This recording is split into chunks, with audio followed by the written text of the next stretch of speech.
Kalau seandainya Prabowo Subianto ingin mengundang barisan oposisi Indonesia ini ke istana, apa sikap? Bersepakat kami ya, tidak akan hadir untuk datang ke istana. Kalau misalnya Prabowo mau datang ke markas kami ya silakan. Apa misi dari barisan oposisi Indonesia ini? Semua berpikir tentang republik. Siapapun yang isi kepala dan hatinya untuk rakyat bisa bergabung dengan barisan oposisi Indonesia. Kami melihat persoalan itu bukan di permukaan. Kami melihat persoalan itu sampai kepada akar-akar persoalannya.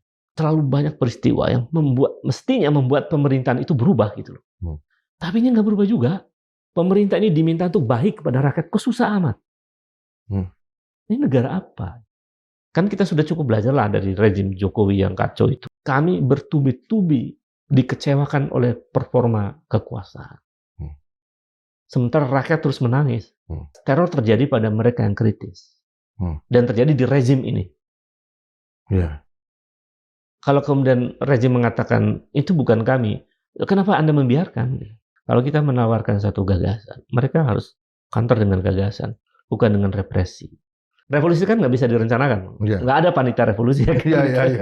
Dia akan hadir sendirinya, secara otomatis. Ketika situasi sosial menghendaki revolusi, kemudian prasyarat-prasyarat revolusi terpenuhi, maka ledakan revolusi itu pasti akan terjadi.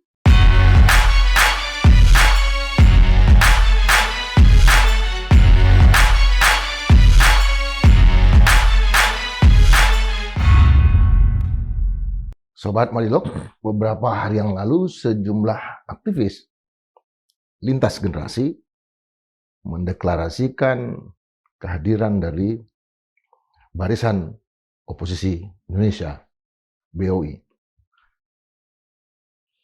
Dan di dalam deklarasi itu mereka menyampaikan sejumlah pemikiran yang terkait dengan kondisi Republik Indonesia hari ini.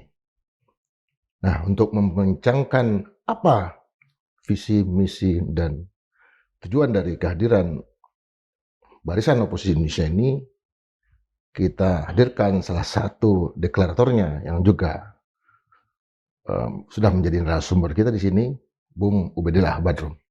Ya, Bung, ya. Ini ketika membaca nama-nama para deklarator Barisan Oposisi Indonesia, tentu saya sendiri yang mengikuti itu adalah nama-nama yang selama ini hadir dalam dunia pergerakan selama 30 tahun terakhir ini. Ada yang di panggung, ada yang di belakang layar. Nah, apa misi dari Barisan Oposisi Indonesia ini? Misinya besar ya. Seperti juga misi negara. Bahwa negara punya tujuan di dalam konstitusi ya, Undang-Undang 45 untuk mewujudkan kesejahteraan bangsa ini, melindungi segenap bangsa, termasuk juga ikut terlibat di dalam perdamaian dunia dan lain-lain. Jadi sebetulnya visi besar kita kaum cendekiawan dan para aktivis pegiat demokrasi yang bergabung di dalam atau hadir dalam satu forum diskusi penting pada waktu itu, sehingga tanggal itulah kemudian menjadi tonggak berdirinya Barisan Oposisi Indonesia. Itu memang semua berpikir tentang republik.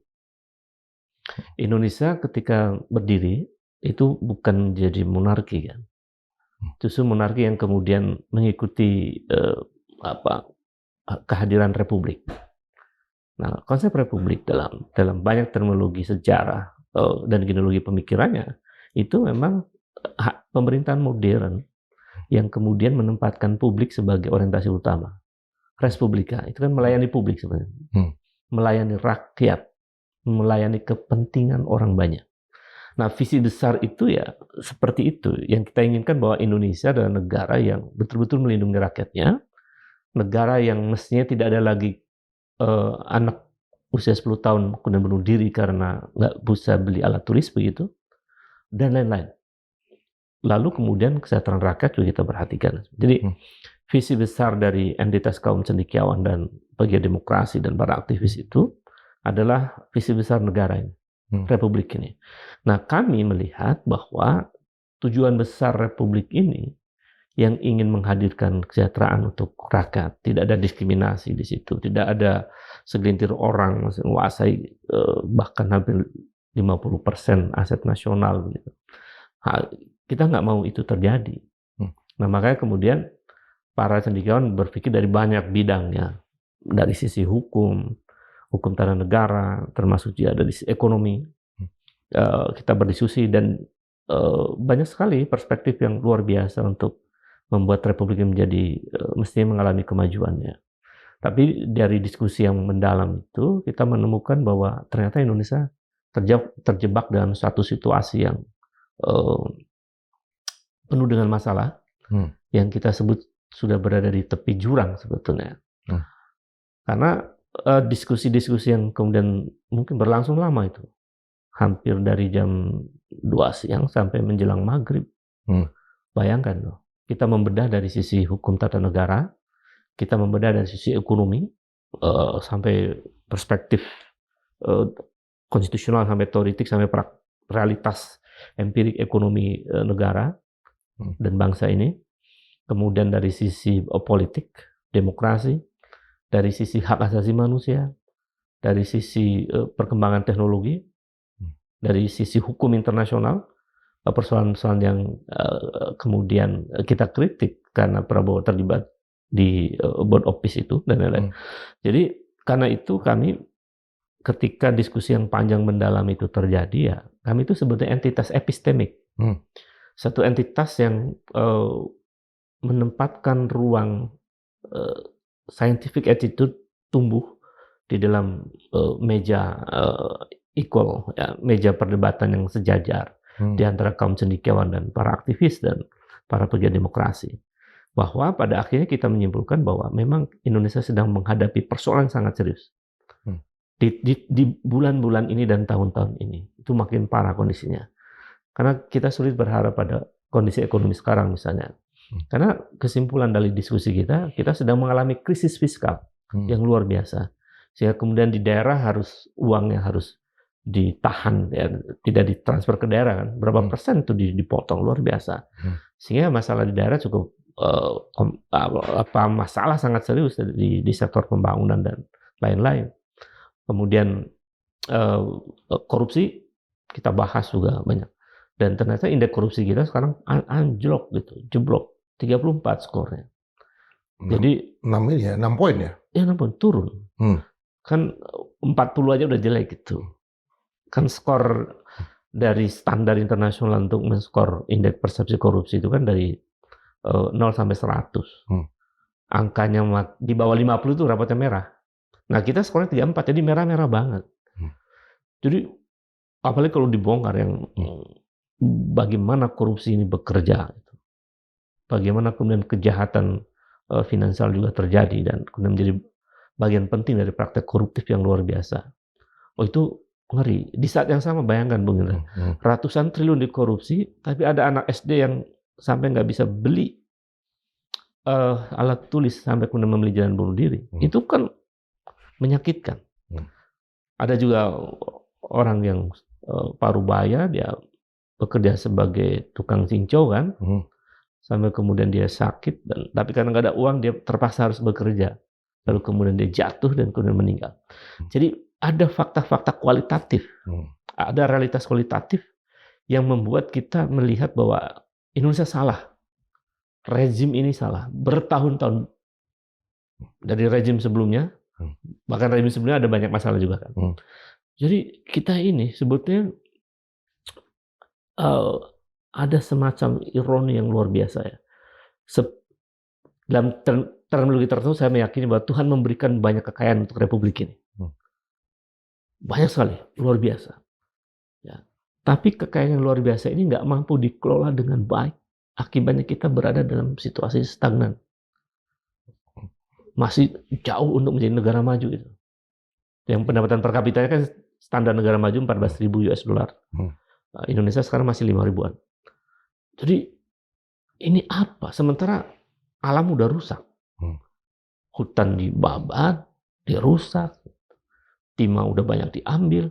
Bahkan nikel banyak ekspor yang gelap, emas sudah banyak. Jadi kekayaan alam kita udah terkuras, tapi kesejahteraan kita tuh nggak terwujud. Ini kan problem serius.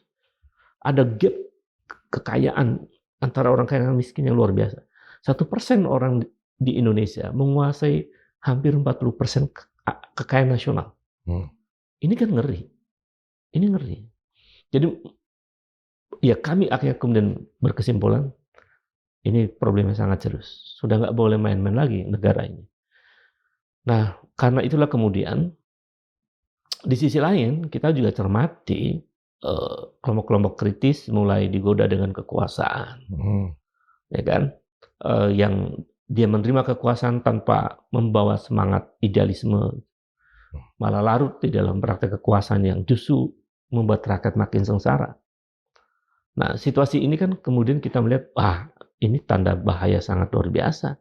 Kalau kemudian kelompok oposisi, kaum cerdik pandai, para intelektual dan para aktivis pro demokrasi dan lain-lain nggak duduk bersama secara serius sebagai komunitas epistemik untuk hadir di tengah kekosongan oposisi yang mestinya menjadi bagian penting dari demokrasi. Nah, kekosongan itu kita menciptakan ruang kira-kira sebagai ikhtiar untuk turut menyelamatkan republik ini, karena sebetulnya oposisi sama yang tidak oposisi. Oposisi dengan penguasa itu sama terhormatnya, Bung. Sama. Ya. Karena yang kita pikirkan rakyat. Bahkan mungkin dalam sisi tertentu bisa jadi penguasa tidak memikirkan rakyat. Yang kita pikirkan rakyat banyak. Apa ini Barisan Oposisi Indonesia ini head to head dengan penguasa hari ini? Iya. Dengan presiden misalnya? Saya kira bisa dikatakan itu atau bolehlah ditafsirkan seperti itu karena kekosongan oposisi di parlemen itu terjadi kan. Kita misalnya tidak menerima dengan bahasa yang clear dari posisi PDIP misalnya.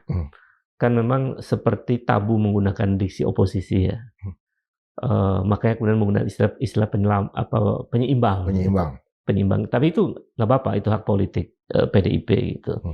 Tapi dalam sistem demokrasi dan sistem presidensial, memang kita tidak mengenal oposisi di parlemen. Kan secara teori, kalau kita banyak-banyak baca literatur politik itu, oposisi itu kan secara garis besar dibagi dua. Ada oposisi di dalam parlemen, ada posisi di luar parlemen. Oposisi di dalam parlemen yang dia terinstitualisasi itu ada dalam sistem parlementer. Di dalam sistem parlementer ada oposisi yang sah, diberi ruang di dalam parlemen sehingga ada dua kamar yang berbeda antara oposisi dan tidak oposisi. Ada yang sebelah kanan, ada yang sebelah kiri. Ya, itu kan konsep oposisi dalam sistem parlementer. Nah, tapi dalam sistem presidensil itu memang tidak dikenal istilah oposisi. Ya, tetapi dalam teori politik ada oposisi yang non parlemen. Nah, oposisi non parlemen ini justru penting untuk menjaga keseimbangan dalam kekuasaan. Check and balances, kalau dalam sistem presidensial nggak berfungsi, bahaya. Kan adanya threshold politika itu kan untuk menghadirkan check and balances. Legislatif, eksekutif, yudikatif. Nah, ini kan untuk menghindari ada tirani, otoritarianisme, maka mereka harus saling mengontrol, kan kira gitu. Dan mereka harus independen. Nah, di Indonesia hari ini, ketiganya menurut saya ya mengarah kepada disfungsi yang sangat akut gitu. Nah, karena fungsi transpolitik ini disfungsi, maka oposisi di luar parlemen itu penting. Ya, sebagai satu tadi saya sebut entitas epistemik yang berpikir progresif, ya untuk kemudian fokus pada bagaimana menyelamatkan rakyat, bagaimana kemudian memberi cara terbaik untuk menyelamatkan kondisi republik ini. Gitu. Jadi, nah dalam oposisi yang non parlemen itu kan ada oposisi yang masuk kategori oposisi kritis begitu, lalu ada oposisi yang kritis dan konstruktif, lalu ada oposisi radikal. Nah, ya kami semua ada di situ. Artinya teman-teman yang duduk bersama dalam barisan oposisi Indonesia atau BOI itu adalah teman-teman yang mereka memiliki pandangan kritis terhadap keadaan, tapi juga peduli dengan persoalan-persoalan kemanusiaan, ya persoalan-persoalan lain-lain lah semua. Itu artinya masuk kategori oposisi kritis. Apa yang membedakan Barisan Oposisi Indonesia ini dengan yang juga dideklarasikan sebelum ini oleh Pak Jenderal Soeharto misalnya, yang masalah kedaulatan. Kalau yang tahun itu 80-an kan kita tahu ada petisi 50. Apa yang membedakannya? Yang membedakan mereka merebut kembali kedaulatan Republik ini. Ya itu sah saja sebagai pilihan politik ya. Mereka membentuk dan mereka fokus pada soal-soal dominasi oligarki yang luar biasa, dan itu poinnya dapat sih bahwa mereka memilih konsen di situ. Gitu.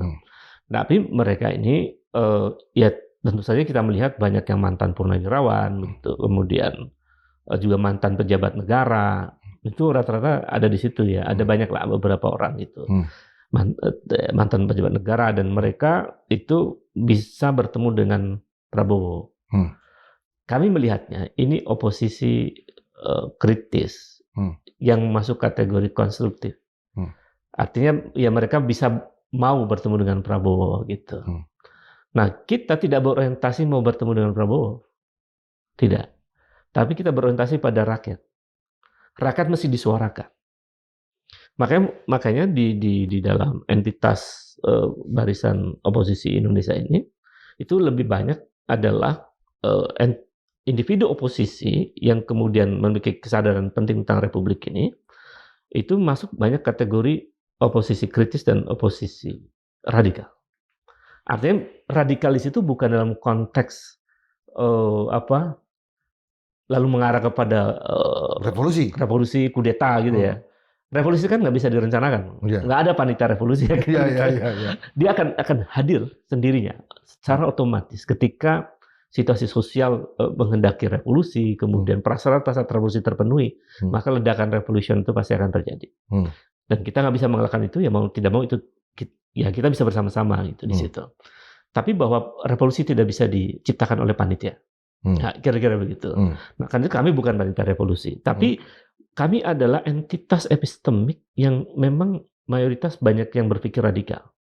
Radikalis itu dalam terminologi filsafat sebetulnya bahwa kami melihat persoalan itu bukan di permukaan. Jadi kami melihat persoalan itu sampai kepada akar-akar persoalannya. Karena kalau akar persoalan yang nggak diselesaikan, Republik ini tetap akan mengulangi kesalahan yang sama. Nah, berpikir sampai ke akar persoalan itu berpikir radikal. Radix ya? Radix, daripada radix, akar. Jadi makanya narasi yang sering muncul dalam entitas kita itu adalah berpikir radikal, berpikir mendalam, berpikir radikal, berpikir mendalam, begitu ya, dan bergerak progresif.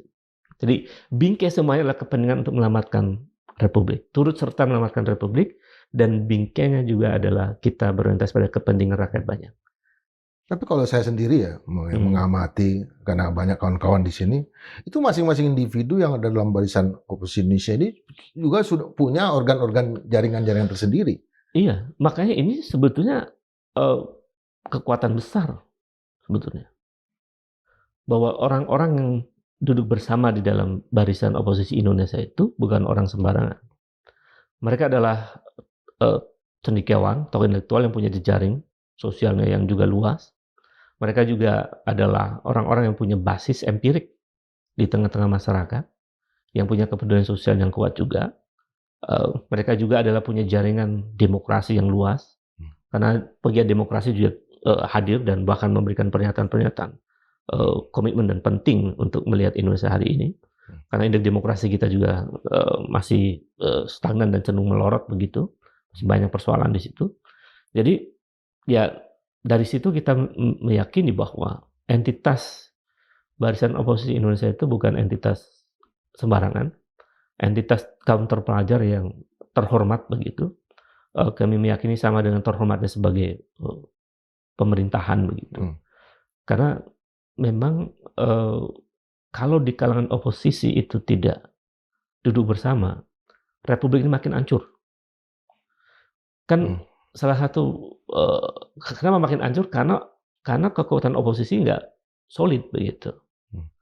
Nah, dengan hadirnya barisan oposisi itu yang membuka ruang bagi siapapun yang mau peduli pada republik ini, kemudian mau berpikir mendalam, ada kesabaran revolusioner juga di situ tumbuh, dan memang kita discourse terjadi di dalam entitas ini. Jadi bukan entitas yang berpikir sebentar gitu, lalu kemudian melakukan sesuatu gitu. Tapi kita mau berpikir mendalam untuk melakukan sesuatu yang lebih besar tentang Indonesia. Kalau dalam sistem parlementer, biasanya oposisi itu memiliki apa yang disebut dengan shadow government. Apa ada nanti menteri-menteri bayangan juga di Barisan Oposisi Indonesia ini? Saya kira kita memang belum sampai sepakat untuk ke sana. Karena kan orientasi kita bukan untuk berkuasa. Tapi kalau kekuasaan itu hadir yang memungkinkan kita masuk di situ, itu persoalan teologis ya. Jadi kami masih meyakini bahwa kekuasaan itu bukan orientasi utama. Orientasi utama kita kepada kepentingan rakyat. Karena di sebagian kita itu meyakini teologi, ya saya termasuk yang meyakini itu. Ada kalimat Tuhan yang saya yakini di situ. Qulillahumma malikal mulki tutil mulka man tasya. Bahwa Allah itu akan memberikan kekuasaan pada yang Ia kehendaki. Nanti akan hadir kekuasaan itu, apakah dia akan baik atau buruk tergantung penguasa yang diberikan Tuhan itu. Artinya saya ada argumen teologis bahwa urusan kekuasaan itu jangan. Atau juga teologi pembebasan ya. Iya, semacam itu. Katolik, ya. Jadi merdeka gitu. Teman-teman Katolik juga gabungkan yang latar belakang Katolik ya. Ya. Jadi memang teologi pembebasan. Kita tidak mau untuk sekedar mendapatkan kekuasaan. Karena nggak ada artinya. Kalau tujuan utama adalah mendapatkan kekuasaan, tujuan utama adalah kepentingan rakyat. Jadi kekuasaan itu kan sebetulnya instrumen, sesuatu yang sangat instrumental yang seharusnya dia digunakan untuk kepentingan rakyat banyak. Jadi kalau kekuasaan itu masih dipakai untuk kepentingan diri dan kelompoknya, itu seperti terminologinya siapa? Weber ya, birokrasi era-era kolonial gitu, yang dia menjadi berkuasa bukan untuk rakyat tapi untuk mendapatkan kekayaan. Jadi menjadi birokrat, pejabat tuh untuk mengeruk kekayaan. Nah, itu yang terjadi di Republik ini. Jadi orang merasa bahwa kalau jadi pejabat nanti kaya raya. Kan ngeri, ini kacau. Bahwa jadi pejabat itu sebenarnya pelayan rakyat kan. Kalau dalam terminologi bahasa Timur Tengah itu khodimatul ummah, gitu kan. Melayani rakyat. Itu konsep republik. Ya, konsep republik, respublika itu. Jadi itu yang kita ini orientasi utamanya ya untuk rakyat. Nah, karena itu kita selalu uji. Jadi gini. Jika di antara kita punya gagasan apapun, itu kita mesti berani meletakkan pikiran kita di meja perdebatan kita. Jadi memang kita kulik tuh, kita uji seberapa kuat argumen ide itu, sehingga kemudian bisa melahirkan gagasan-gagasan yang sifatnya lebih ke agenda-agenda aksi begitu ya. Jadi kita nggak bisa sekedar duduk, tapi duduk mendalam. Itu yang sebenarnya kita ingin hadirkan. Ini entitas baru yang berbeda dengan pola-pola oposisi di masa-masa lalu. Jadi kita sangat serius untuk berorientasi kepada kepentingan rakyat. Karena hari ini, Bung Indra ya, problemnya ini sangat kompleks dan sangat luar biasa serius. Demokrasi kita nggak sembuh-sembuh, ya. Bahkan cenderung sekarang seperti ya rusak begitu, setback, kembali ke belakang dan bahkan cenderung lebih parah gitu. Ada pembusukan. Ada pembusukan dan lain-lain, itu pembusukan demokrasi kan. Itu kan ngeri.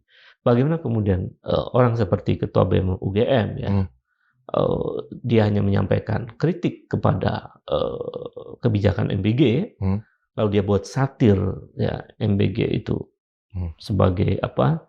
Dia sebut sebagai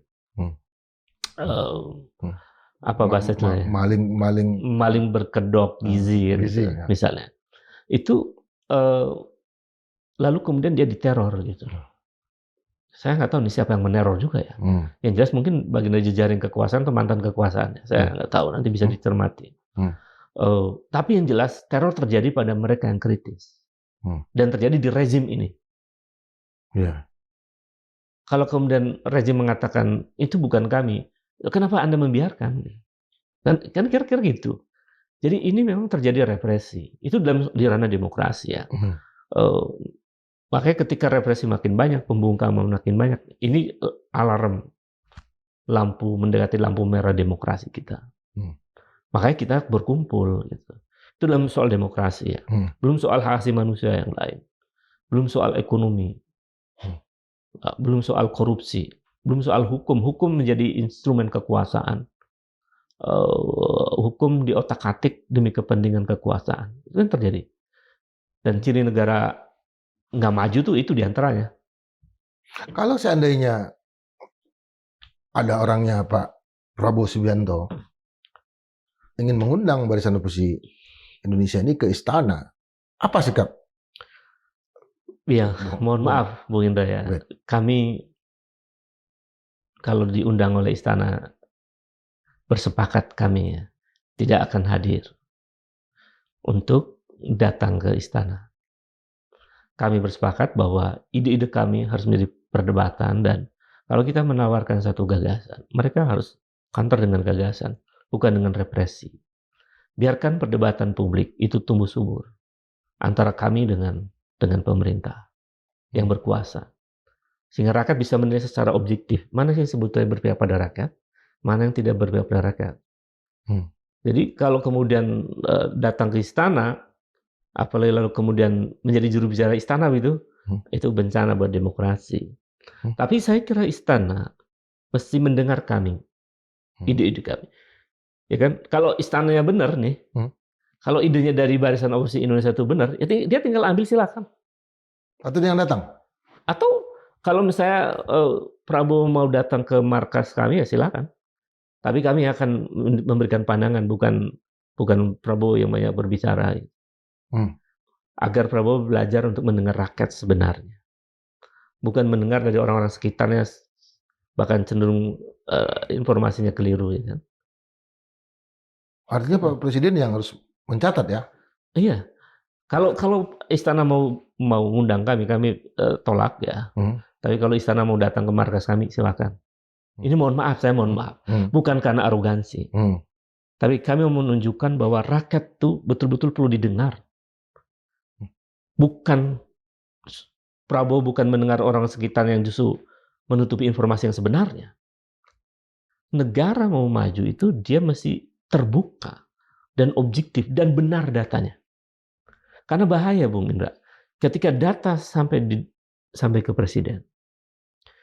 Lalu kalau data atau informasinya itu tidak objektif, bahkan tidak valid begitu, maka kebijakan negara itu keliru. Itu kita bisa lihat lah, misalnya soal kemiskinan di Indonesia ini, angka kemiskinan. Sebetulnya kita perlu merubah cara. Kalau kita mau belajar dari Vietnam misalnya, atau beberapa negara maju yang lain menggunakan standar internasional dari World Bank misalnya, untuk menentukan angka kemiskinan itu bukan 20.000 per hari. Kayaknya selama ini kan 20.000 per hari.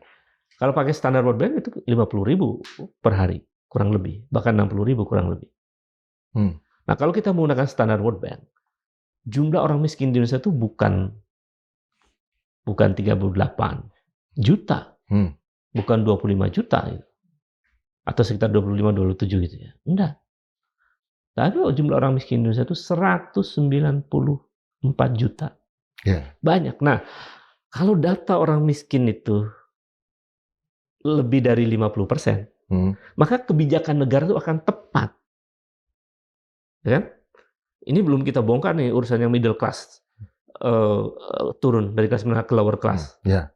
Itu makin banyak. Nah, maka data yang benar itu akan bermanfaat untuk melahirkan kebijakan yang benar. Nah, itu penting. Ketika datanya mereka klaim benar, tapi kan datanya nggak pakai standar yang tepat begitu. Nah, akibatnya kebijakan untuk mengentaskan orang miskin ya fokus pada yang tafsirnya 20-an juta orang itu. Kan di situ. Padahal yang miskin 194 juta. Bagaimana mungkin itu kebijakannya akan benar? Nah, itulah pentingnya pendekatan saintifik dalam memproduksi policy, kebijakan. Jadi mesti from knowledge to policy. Itu negara maju. Nah, kalau masih from interest to policy, ya kita nggak akan maju-maju. Selalu kepentingan elit yang bekerja untuk memproduksi kebijakan. Nah, itu masalah serius kita. Jadi inilah pentingnya barisan oposisi Indonesia. Ya kalau kita dengar kan selama ini, bagi kita yang belajar statistik ya, itu juga yang kita pelajari pertama kali kan sebetulnya berbohong dengan statistik. Iya, ada bukunya siapa indeks, tuh? ya ada indeks kebahagiaan hidup yang salah kutip dan segala macam, bahwa seolah-olah manusia Indonesia ini paling berbahagia. Ada beberapa indikasi ketika Presiden menyampaikan pidato, itu sebetulnya dia menggunakan data statistik yang berbeda, bukan yang kita lihat secara saintifik bisa acu gitu. Apa yang mau Ya, itu betul. dikatakan? Itu mengingatkan buku lama ya, saya lupa yang menulis ya. Ya. How to Lie with Statistics. Jadi bagaimana berbohong dengan statistik. Jadi banyak mengambil kebijakan itu yang kemudian menggunakan statistik yang keliru, ya. Lalu kemudian karena dipakai untuk membahagiakan publik. Jadi misalnya, angka pertumbuhan ekonomi kita naik, gitu. Publik jadi, ya naik, gitu. Ya kan? Kemudian angka Gini rasio kita makin berkurang, gitu. Maksudnya gap-nya itu makin berkurang antara yang kaya dan miskin, seterusnya itu kan. Situ. Lalu orang bahagia. Jadi statistik angka itu dipakai untuk membohongi publik sehingga publik itu merasa bahagia. Nah, itu sudah pola masa lalu sebetulnya. Nah, kalau data statistik kemudian dipakai untuk membohongi publik, masih dipakai hari ini pola itu, sangat berbahaya. Seperti dalam kasus-kasus tadi ya, soal angka kemiskinan, soal angka pertumbuhan ekonomi, dan sekarang beberapa lembaga internasional mulai meragukan data statistik di Indonesia soal pertumbuhan ekonomi, soal kemiskinan dan lain-lain. Jadi menurut saya,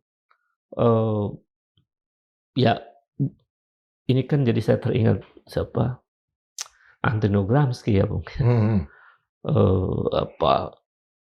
Dalam buku catatan penjaranya itu dia menyebut ada 2 kategori intelektual ya, atau akademisi itu.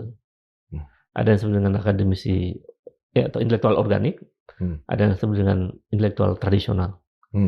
Jadi kelompok-kelompok akademisi yang disebut tradisional itu ya akademisi yang dijadikan sebagai alat pembenaran praktek kekuasaan.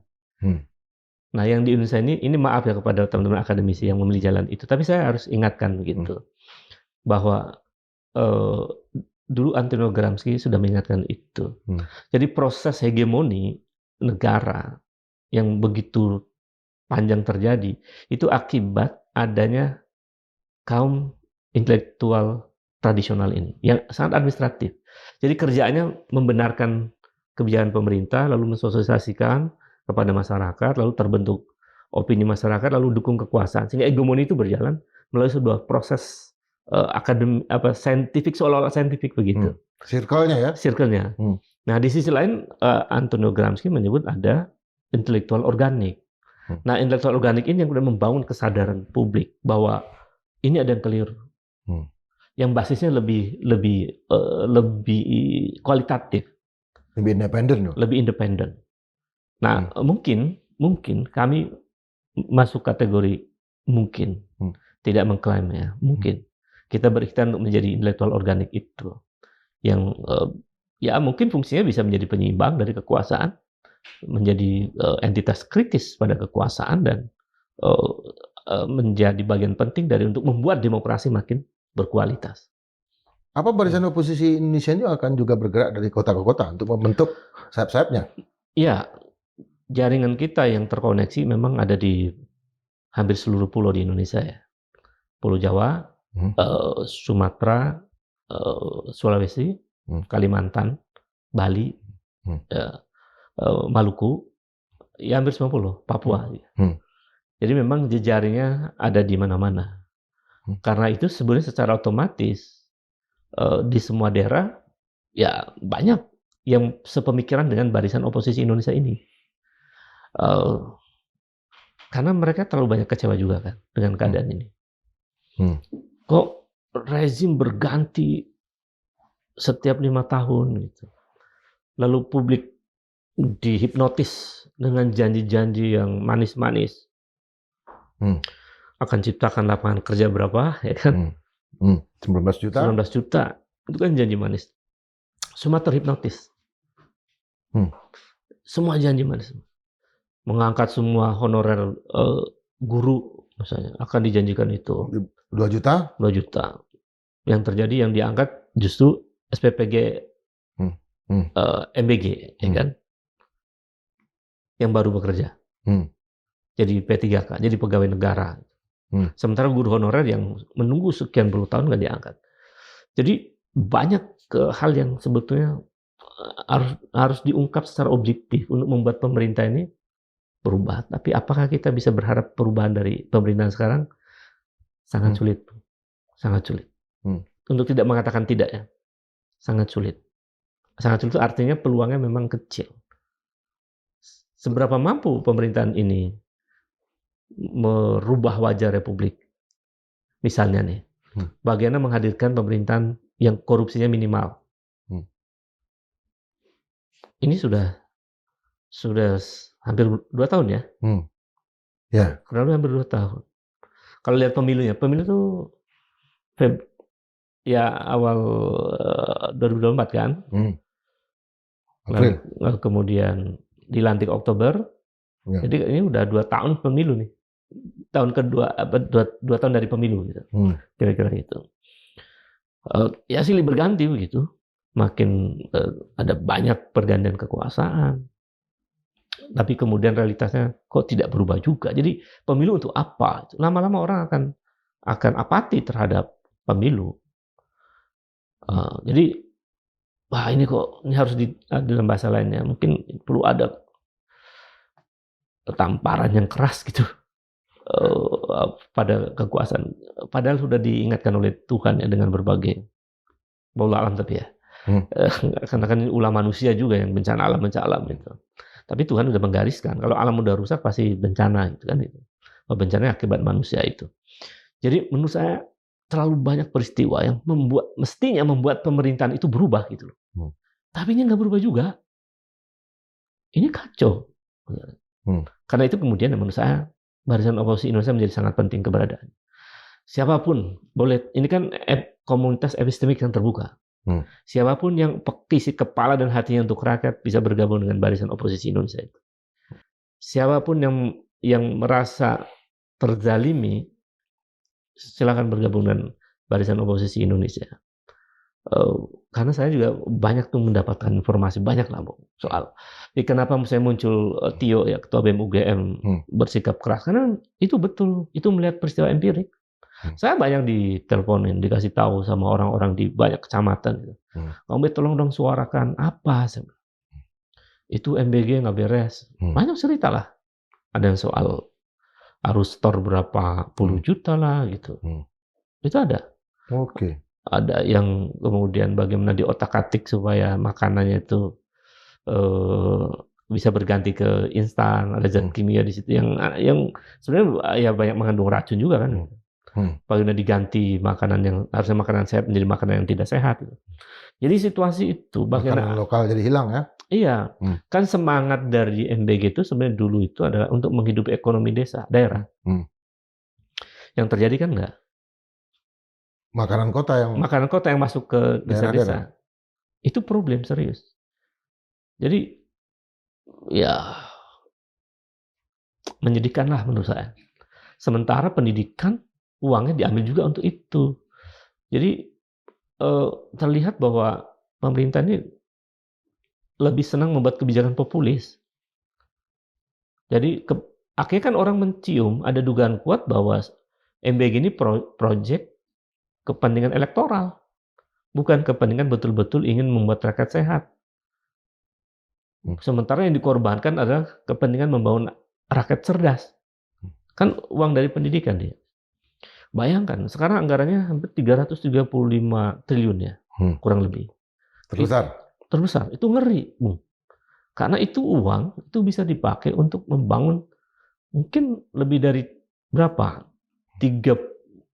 3 juta sekolah baru. Sekarang mahasiswa yang aktif itu ada 10 juta. Itu kalau uang MBG dipakai untuk ngasih seluruh anak-anak di desa yang lulusan SMA untuk kuliah semua gratis itu. Se-Indonesia. Gratis.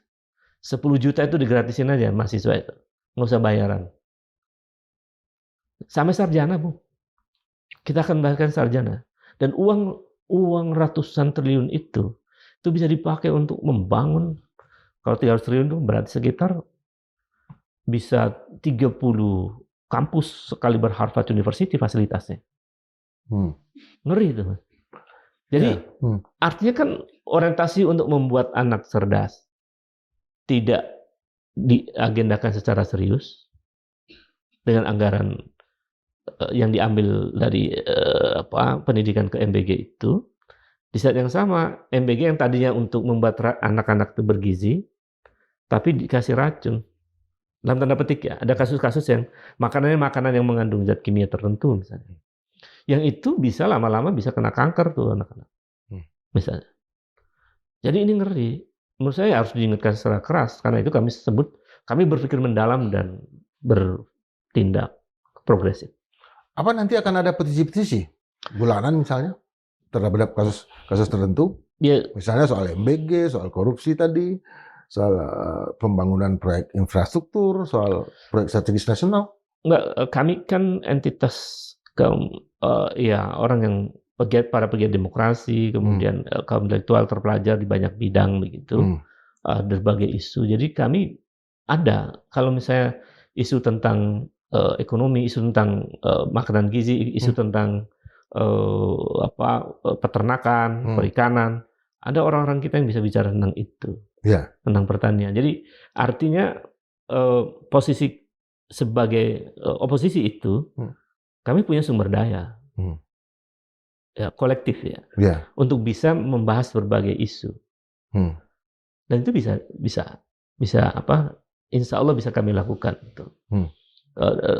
Kalau kemudian sepanjang kami memberikan pikiran yang berbeda, itu kemudian tidak didengar juga oleh kekuasaan, memang kekuasaannya nggak beres, nggak beres, dan itu yang akhirnya jadi korban rakyat banyak. Kalau itu yang terjadi, ya situasi nasional kami meyakini tidak akan sembuh, dan justru akan menimbulkan persoalan baru yang sangat serius, dan kita berada di jurang krisis besar. Berarti rancang bangun yang kebijakan yang dilakukan oleh rezim ini itu selama ini tidak pernah didiskusikan sebelumnya dengan kelompok masyarakat sipil misalnya? Sebetulnya sudah banyak diperbincangkan. Bagaimana kemudian program legislasi nasional yang harus dituntaskan. Misalnya undang-undang tentang masyarakat adat aja sampai sekarang sudah berusia 18 tahun kurang lebih.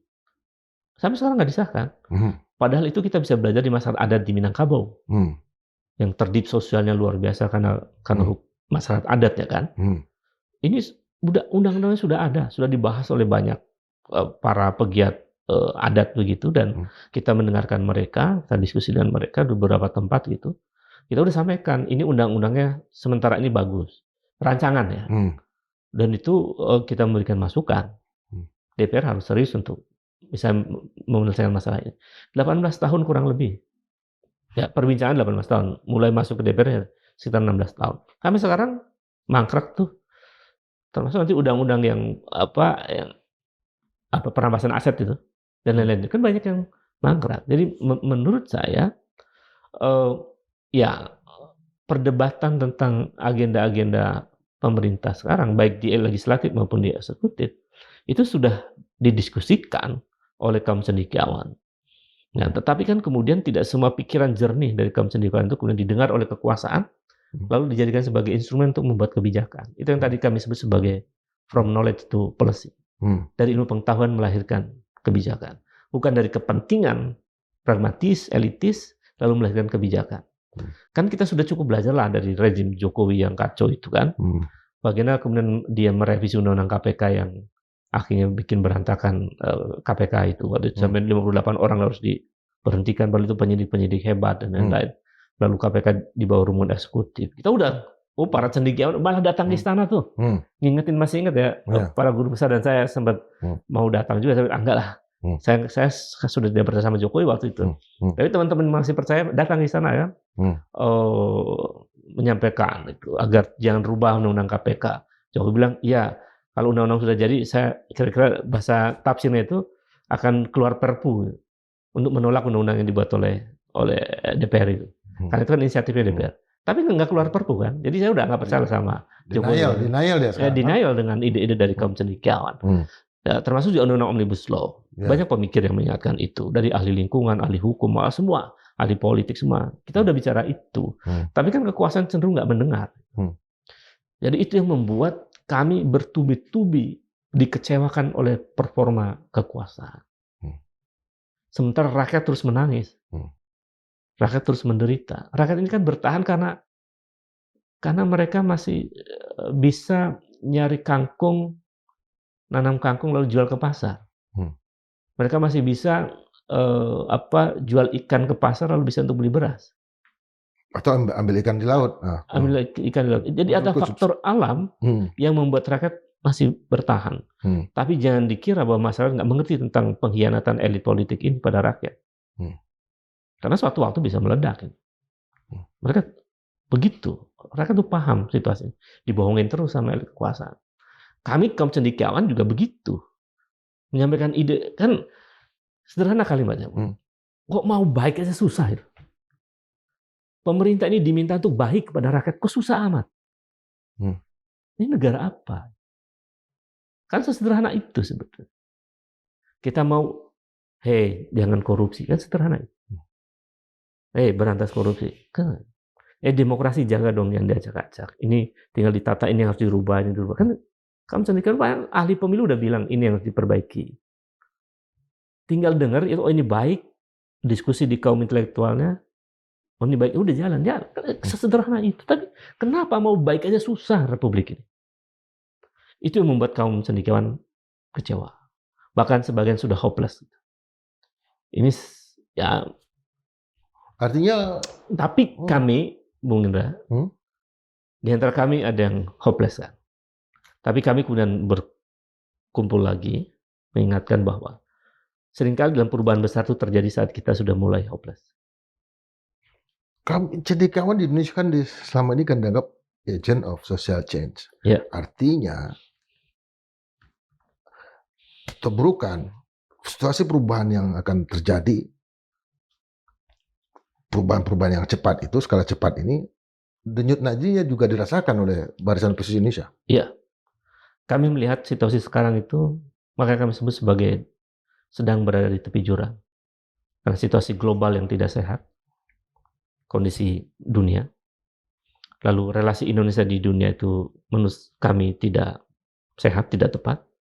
Ketika Prabowo masuk ke board of peace, itu artinya dia dikerangkeng oleh kekuatan Donald Trump.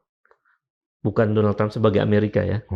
Donald Trump sebagai Donald Trump, karena board of peace ini kan bukan mandat langsung secara regulatif dari PBB, tapi tafsirnya Donald Trump terhadap resolusi PBB ya.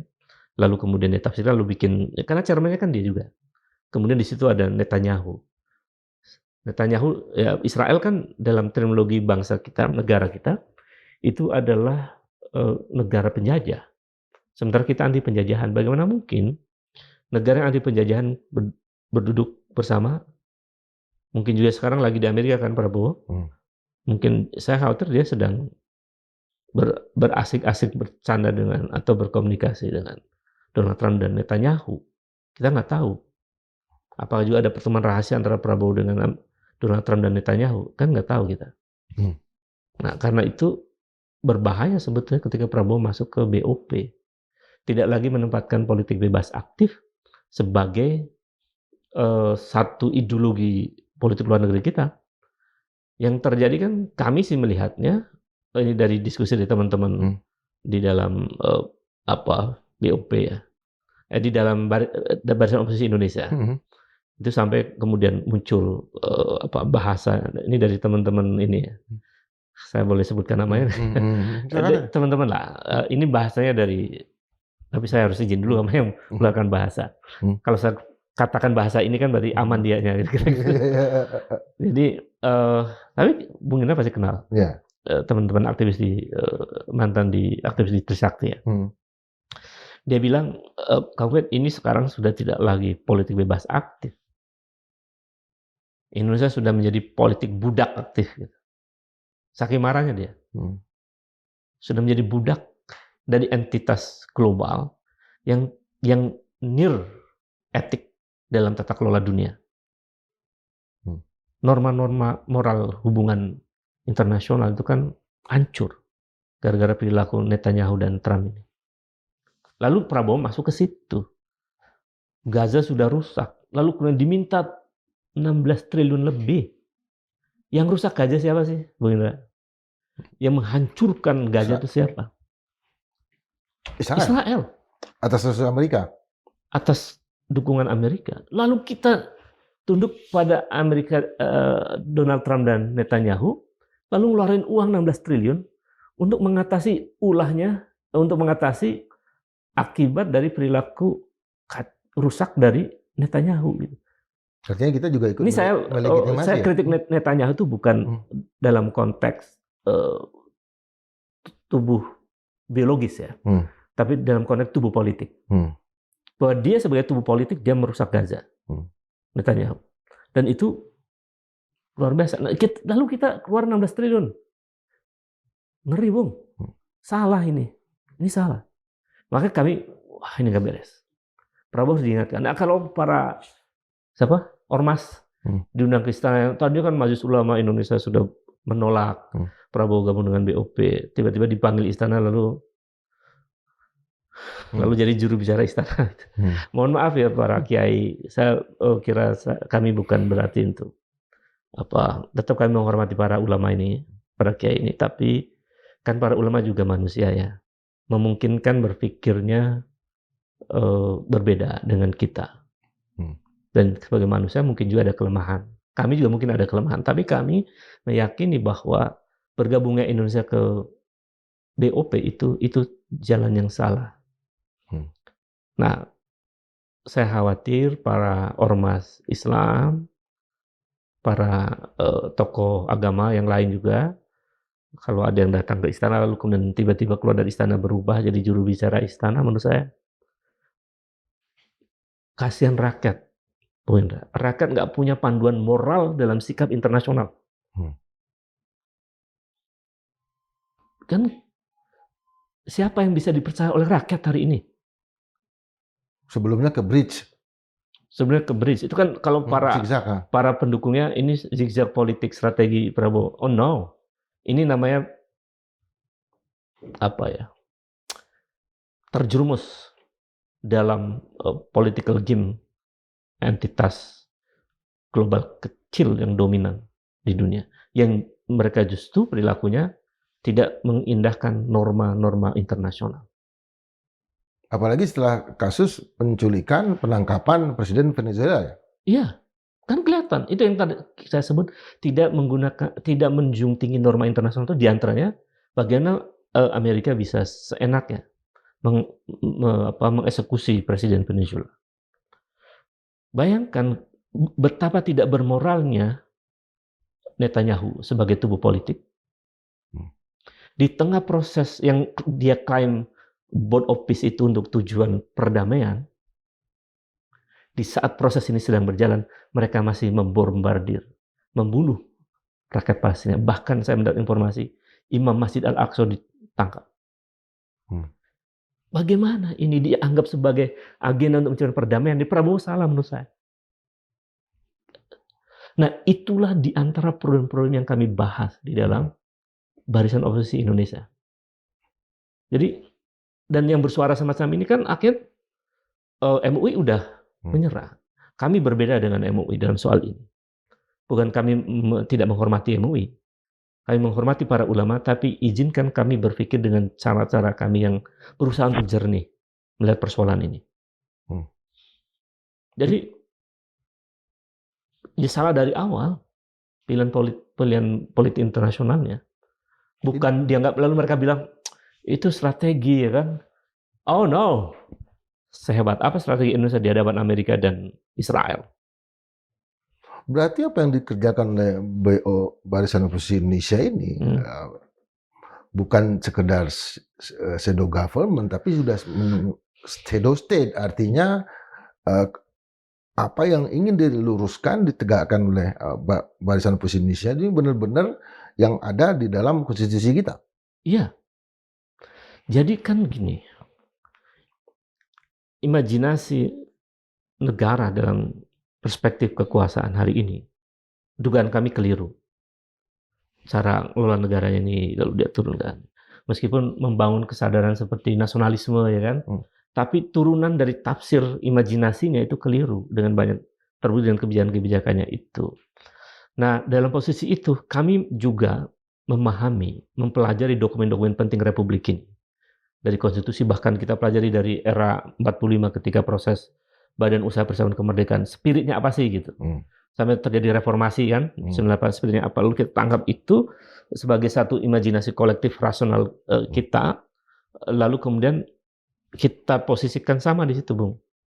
Jadi kalau Bung Indra tadi menggunakan istilah shadow state, itu shadow state bukan dalam arti bahwa kita melakukan pembangkangan terhadap negara ya, tetapi adalah shadow state dalam konteks menafsir ulang bagaimana sebenarnya Republik ini hadir.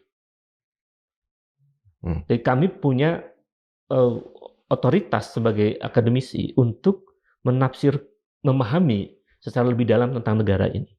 Nah, dalam konteks itu bisa dalam konteks shadow state untuk semacam membuat pemaknaan yang tidak tunggal dalam konteks negara. Jadi kalau kemudian shadow state itu menjadi sebuah gerakan, bisa jadi ini kan dasar kekuatannya itu.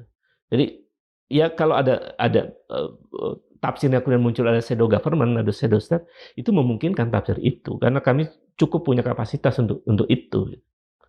Dari banyak profesor di Indonesia dan lain-lain gitu. Atau dalam bahasa Benedict Anderson itu imagine community. Ya. Komunitas yang terbayangkan itu yang memang ingin diulangin. Yang berbeda antara Barisan Oposisi Indonesia dengan pemerintah. Ya. Imaging community-nya tuh berbeda. Itu yang bagaimana kami menafsirkan Indonesia dalam genealoginya, historicalnya, dan lain-lain, lalu kita membentuk satu paradigma tentang republik, lalu terjemahkan dalam seluruh kebijakan Indonesia itu, lahirnya berbeda, ujungnya itu. Jadi yang mereka punya imajinasi yang seperti itu dalam konteks negara, tapi kebijakannya kacau gitu. Kami berpikir bahwa memahami Indonesia itu kebijakannya nggak kayak gini. Kira-kira gitu, Bung. Nah, itu shadow state yang mungkin bisa didapat di dalam konteks itu. Kalau dalam konteks yang lebih strukturalis, ya mungkin itu akan bisa jadi perdebatan, nanti dikira makar kan itu.